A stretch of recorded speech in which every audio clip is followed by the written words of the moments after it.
Okay, we're live.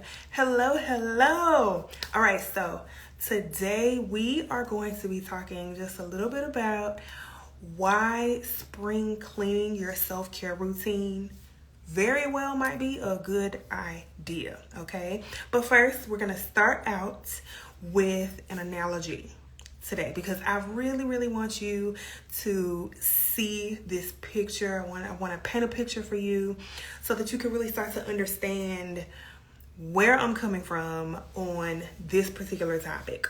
So, and I hope that it makes sense. All right. If I tell you, I'm gonna give the analogy and then I'm gonna introduce myself and then we'll get into the rest of the point. So, if I tell you that I have a car and I sell that car, and for whatever reason, I have a pair of spare keys that I left at home. So I still have the keys to this old car at home. And one day, after I purchased my new car, I go outside and I am really trying to get the door to this new car unlocked with using the old car key. Now, we both know that this door is not going to open because we are using the incorrect key. If the car door wasn't locked, say the car was open, but we're trying to drive the car, we both know that it's not going to work. Like the ignition is not going to start. The car is not going to crank because it is the incorrect key for this car. We don't need the old car key. We need the key to this car, the new car key.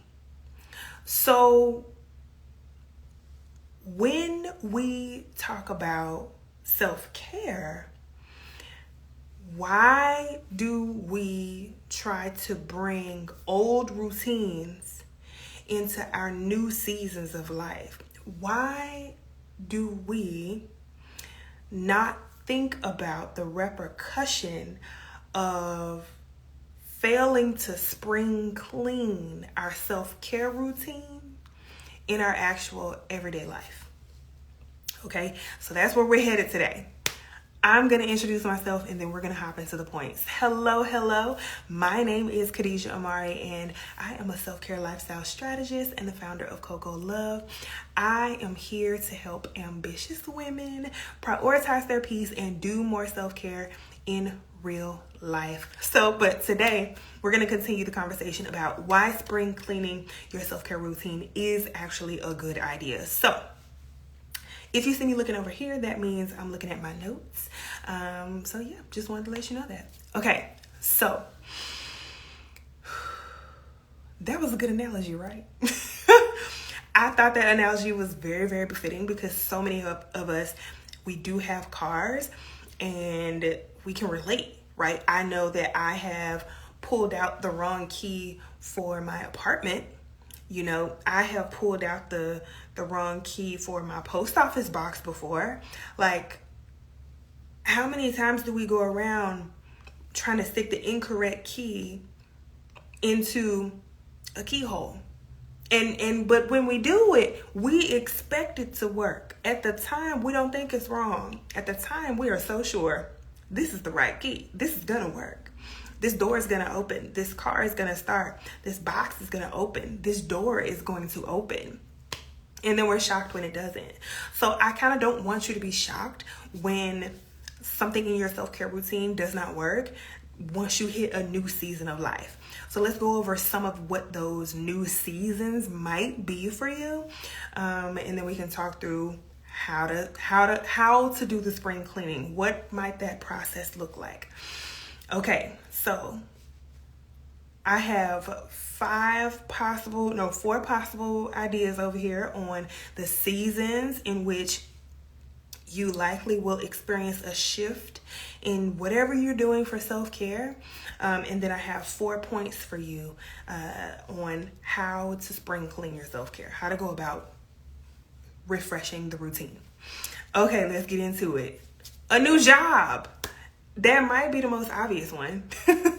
But if you get a new job can come with a lot of stuff. It might come with new work hours. It might come with new responsibilities that you've never had before, responsibilities that you maybe had at previous jobs, but not your last job. So maybe coming back into like a refresher mode of you're about to do a thing that you once did, but you're not abreast of it right now.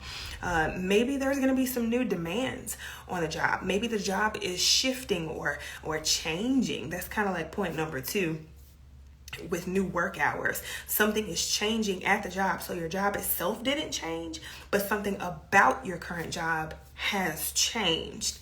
And it's affecting you. So let me give you an example of how I remember when I was working at where was I working? I was working at a hospital and I worked the night shift.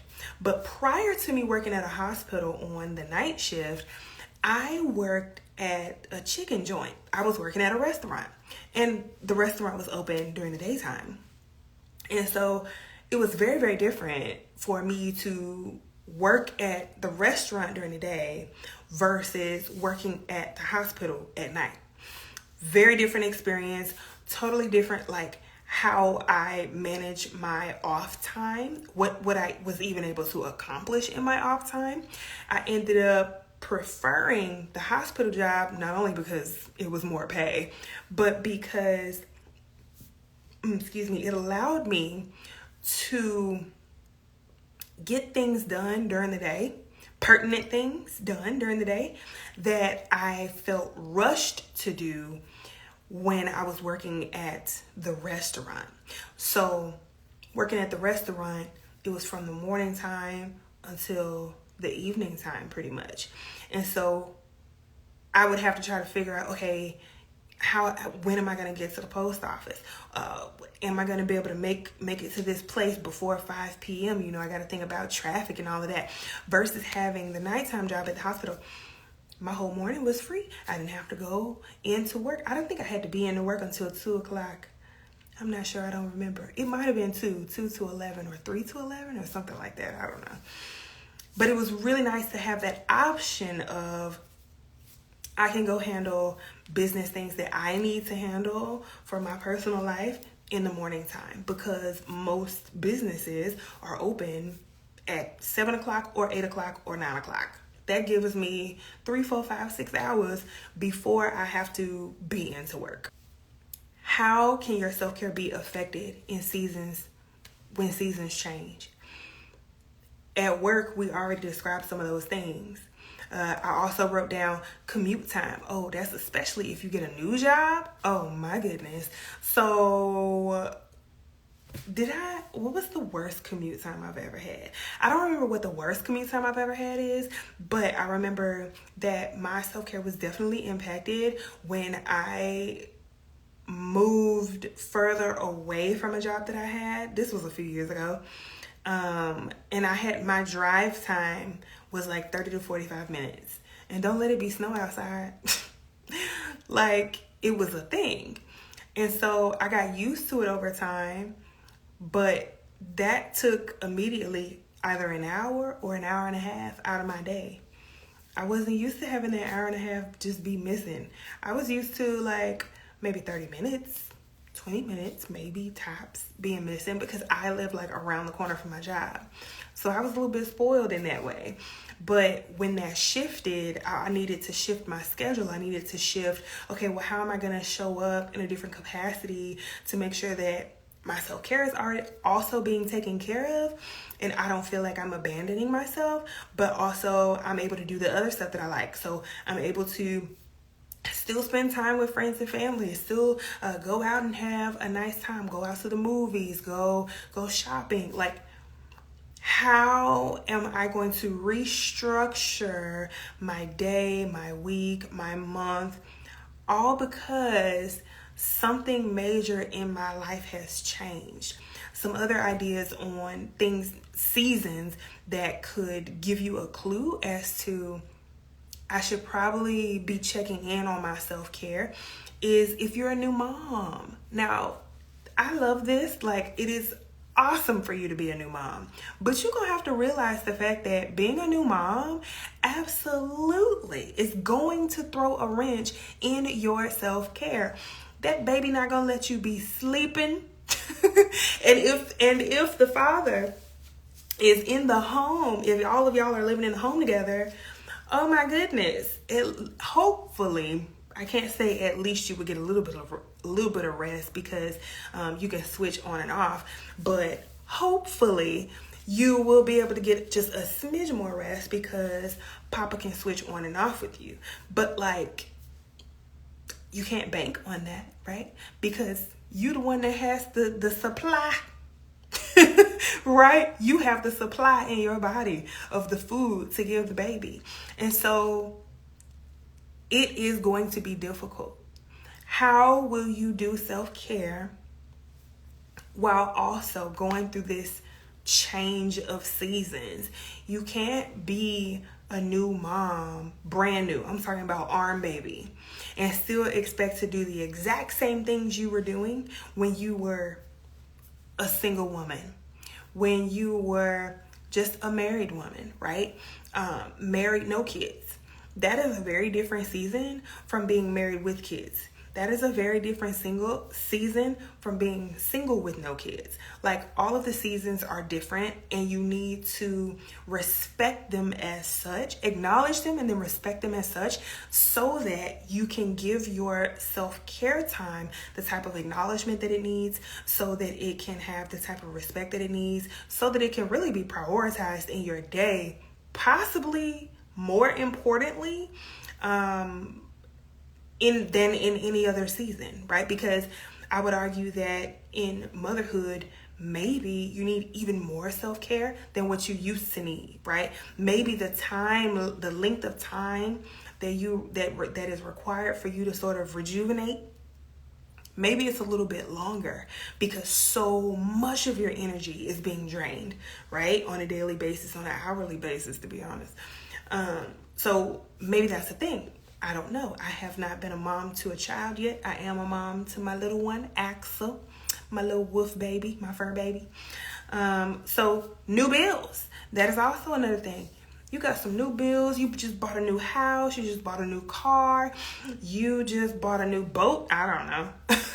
You just bought a new something. Maybe it's medical bills. Maybe somebody got sick, whether it's you or someone else, a family member or a loved one, and there's this medical bill that you now have to pay. Like, what are the things? Maybe your pet got sick. I was just talking about Axel. I heard somebody talking about they got a vet bill that was like, they went on vacation and gave their dog to a sitter, and the sitter thought something was wrong with the dog and took the dog to the like a puppy hospital, or ER.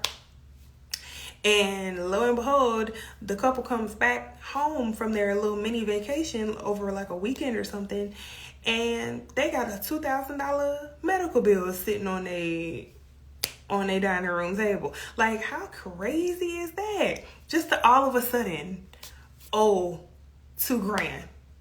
What? And we just got back from vacation after I just splurged the $2,000. What?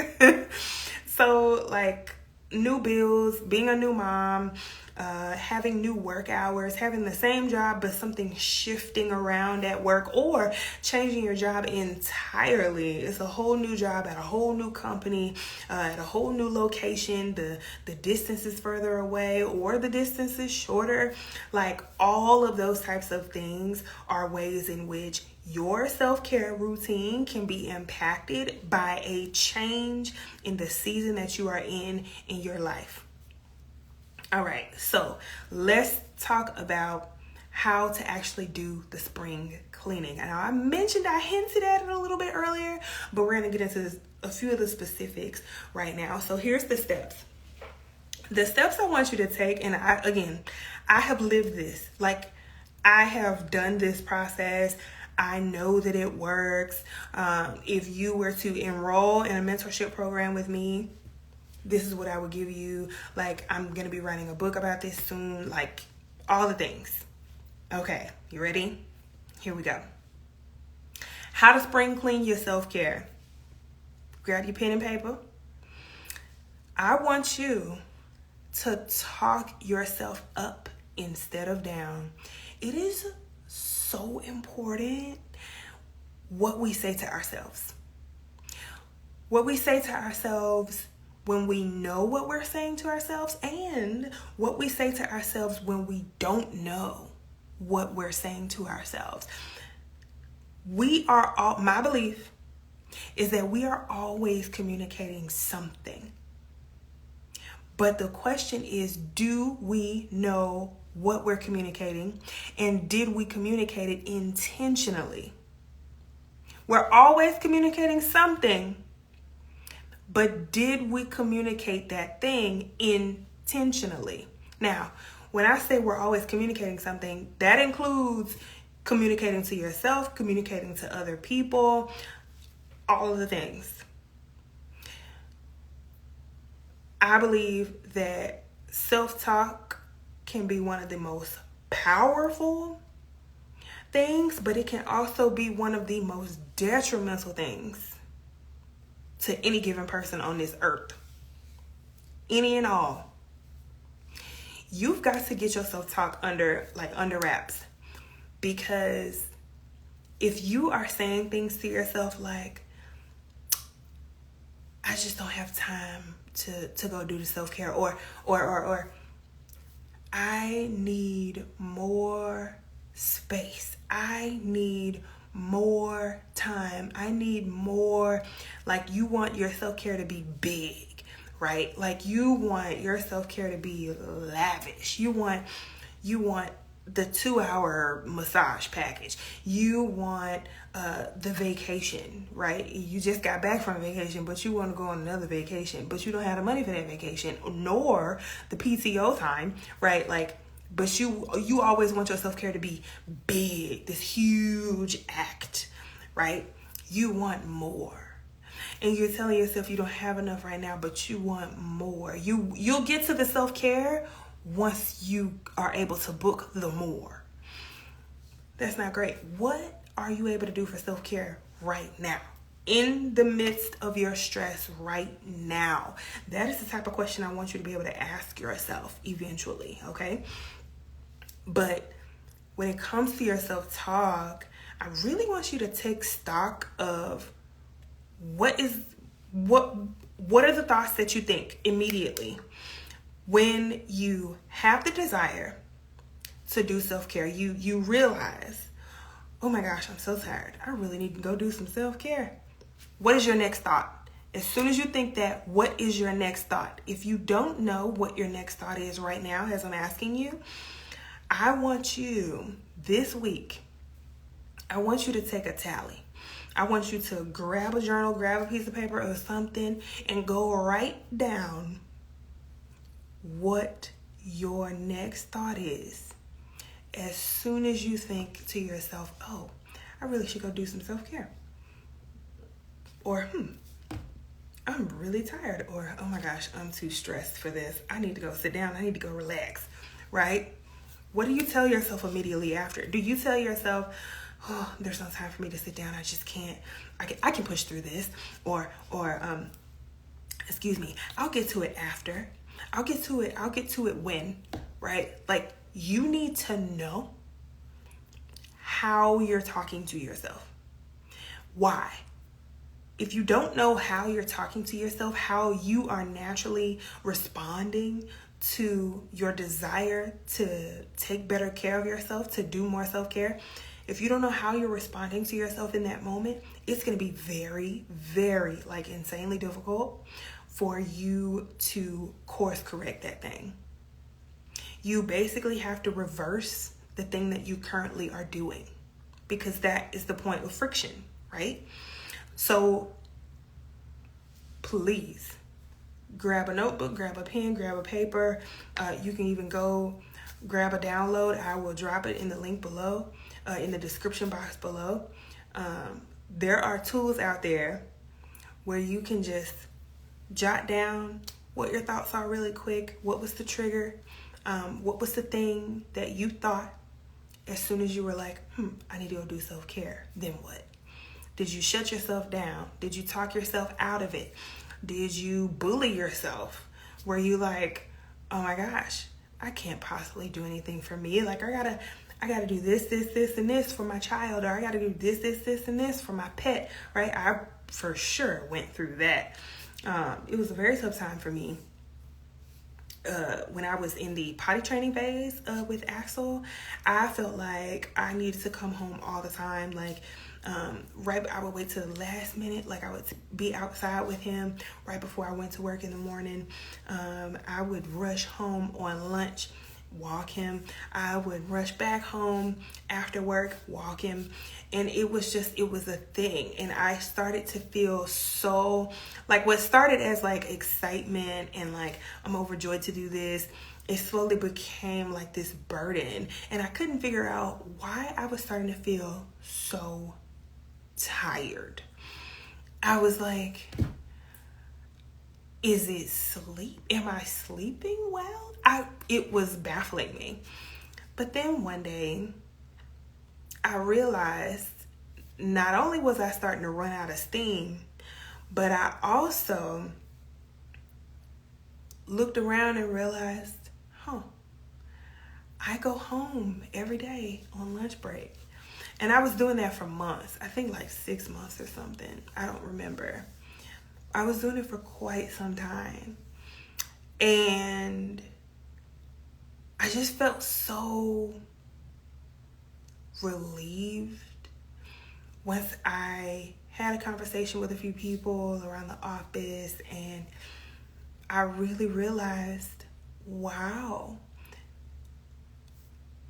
I'm not like doing anything unique here. I am adding stress to myself. I am taking on a guilty posture.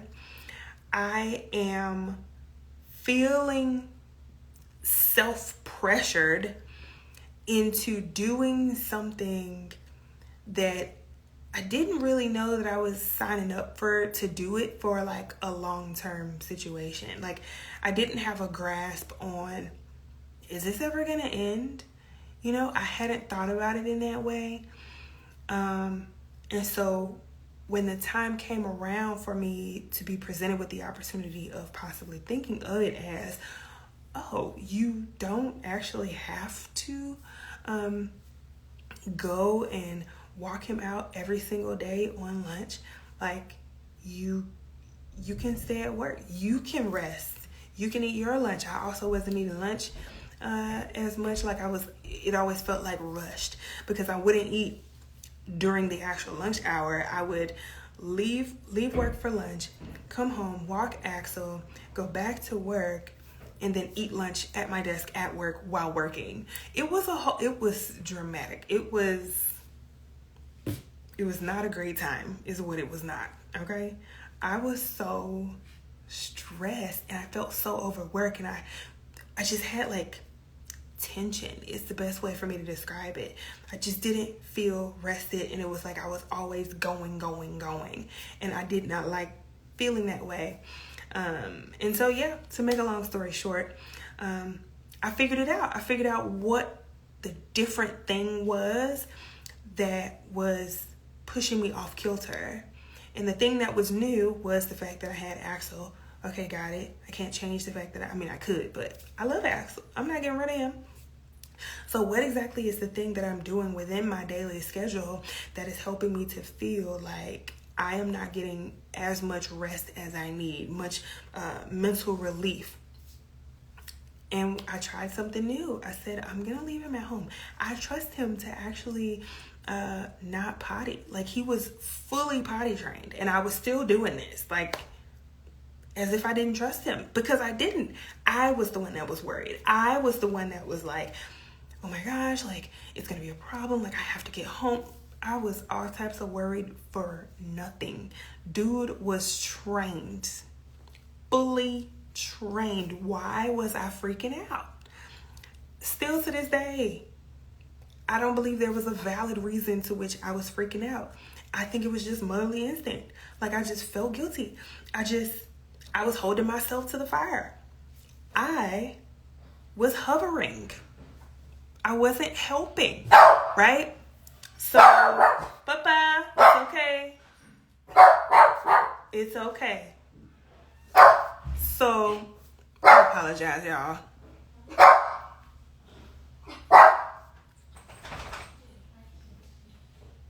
Okay. Well, I couldn't figure out how to pause the live, so it's fine. So, let's move on. You got to figure out how you are talking yourself up instead of down. Or rather, you need to learn how to talk yourself up instead of down. So, the second step is to how to spring clean your self-care. Whoa. I don't know where these balloons came from or how I did it, but there's that. So the second step in spring cleaning your self-care is going to be accept the fact that you are in a new season of life. You cannot change the outcome until you get to the point of you realizing and accepting the fact that you are here now. This is where you at. Point blank, period. You're a new mom. Accept the fact that you're a new mom. For me, I had a new dog. I need to accept the fact that I have a new dog in order to be able to analyze the whole situation. Not analyze my life outside of me being a new dog mom, but analyze my life including the fact that I am, in fact, a dog mom. And that this particular portion of my life could also be a part of the problem. And then if I discover it is a part of the problem, that means I can also discover that it could be part of the solution, right? Hopefully that makes sense. Okay, that the job, and it applies to all of them, to being a new mom, to being to having a new job, to having an old job, but the job has changed somehow, so they put you on a new team. There's new personalities you're having to work with. That maybe that's adding more stress to you. I don't know. But there could be all types of reasons as to why there's more stress being added to you. So the next thing is explore new options. The third step to how to spring clean your self-care is to explore new options. Like I said, when I was at work taking care of Axel, coming home, not at work taking care of Axel, but at work doing work, and then I would come home on lunch to take care of Axel, make sure I walk him, I had to figure out, okay, what exactly am I going to do in order to not go home on lunch? So it was a process of me figuring out, okay, am I going to like baby step it? Like, am I going to maybe take like a later lunch each day, like incrementally over a week or 2 weeks or whatever? So instead of taking my lunch at 11 o'clock, maybe I'll go on lunch and walk him at 12. And then maybe the next day I'll go on lunch and walk him at 1. And then maybe the next day I'll go on lunch and walk him at 2 and 3 and 4, right? So that I am baby stepping my way into trusting him to not potty on the floor at the house while he's walking around free. Right? Like, maybe I need to baby step it. I need to explore a new option and a new way to approach the solution. And I have to be open to several different options, not just one new option, but like several different options, because it could take time figuring out which one is going to work. And you might have to stick with one, give it like, basically give it a little time to see, is it even working? And like, you have to be okay with that being the process. Like, me figuring out my self-care routine and creating my self-care lifestyle, essentially like creating a lifestyle around the concept of self-care and like the fact that I am pouring into myself and allowing myself to feel rejuvenated and relaxed and calm just because that's how I want to feel. Like, it took time. It is not an overnight thing. Yes, you can start to see results overnight, but actually getting good at doing self-care and building your routine and knowing exactly what the things are, the perfect equation, the perfect formula that is for you in your self-care, that very well could take time for you to figure out, especially if you have never gone down this road before. You're brand new to self-care. You have been neglecting your boundaries. You've been neglecting your needs, your desires. It's gonna be a challenge. It's gonna be a test. It's going to be an uphill battle for you, but it won't stay an uphill battle forever. That's the good news.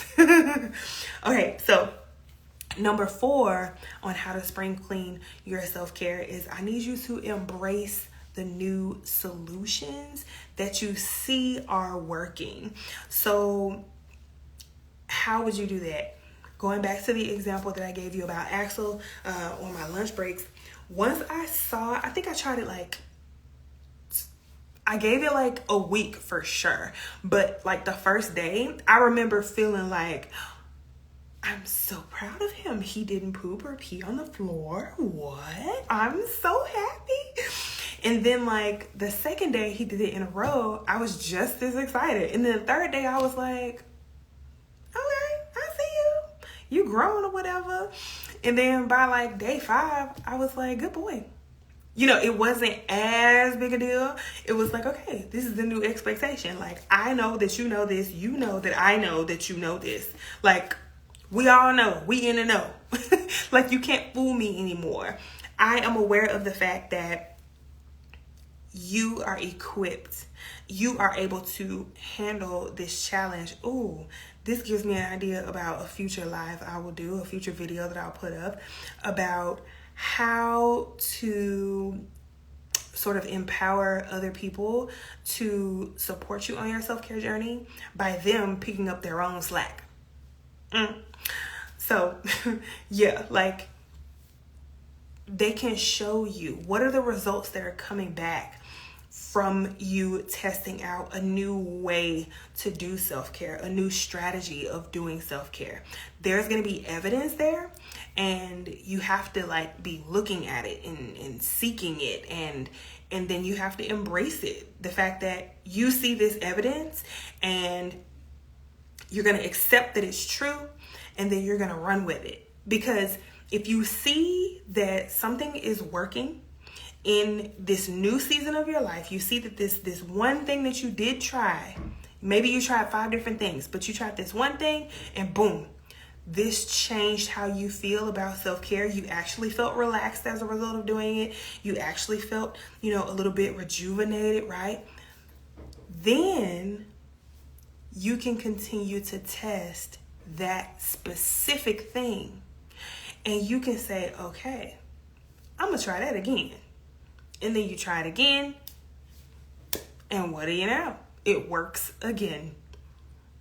If it keeps working over and over, keep that in your self-care routine. Like, this is going to be a part of your self-care formula. If you are building out a whole self-care plan, like, this is going to be one of your recipes that you're going to drop into the cookbook, if you will. So, yeah, those are the takeaways. So we'll do a quick refresher. How to spring clean your self-care. Well, actually, let's start with the question that we asked, that we started on the live. Why is spring cleaning your self-care routine a good idea? It's a good idea because you can't take old stuff into your new season. You taking old self-care routines into your new season of life, it probably is not going to add up and do very well for you, because some of those things might be incongruent. Your time might not match up with that thing. Your money might not match up with that thing.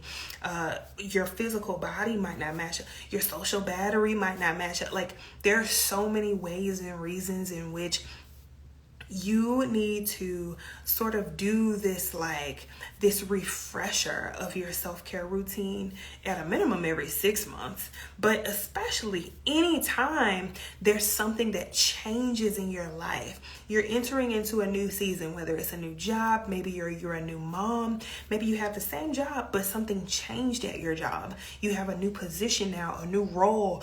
You're in a new office within the same building, right? You're on a new new team, there's a different dynamic there, right? And maybe you got a new bill. Now, nobody is excited about getting a new bill, but that is a reality that can happen to any one of us at any given moment of life. And maybe if we are accustomed to doing things that cost a lot of money for self-care, maybe that new bill is going to put a damper on our self-care. And we need to be ready to address that, because what are you going to do? Just go without self-care? Absolutely not. That is not a part of the plan. Okay, that is what I'm here to let you know, that is not. It's a no. That's not what we're doing. There are other ways to do self-care that don't require you to just abandon your self-care in whatever new season is coming up in your life. You need to address the fact that this is a new season of life, which then means you need a new game plan to help get your self-care done. Don't just abandon your self-care. That ain't right. Do you want to abandon you? Because that's what you're doing. I'm just saying. I'm not trying to throw shots. I'm just saying. Don't attack the messenger, okay? All right. I appreciate y'all for hopping into this live. Oh, I didn't even review the points, child. So the points on how to spring clean your self-care is basically going to be self-talk, self-accept, self-explore, and self-embrace. So talk yourself up instead of down. Accept the fact that your new reality is here to stay, honey. Make room for it. Figure out what that new self-care routine is going to be as a result. And then you're going to explore some new options. You don't know what's going to work because this new season of your life is new. So try some new options with self-care. Try a different thing. Try a different thing the next day. Try a different thing the day after that. Like, just keep trying new things. And then when you find something that works, embrace it. Embrace the new solutions for your self-care routine that are working for you. It is going to help you feel more relaxed, refreshed, rejuvenated, feel like you're resetting, pressing that reset button, and all of those types of things. So I hope today's talk was helpful. I thank you for being here, and I will catch you in the next video. Bye.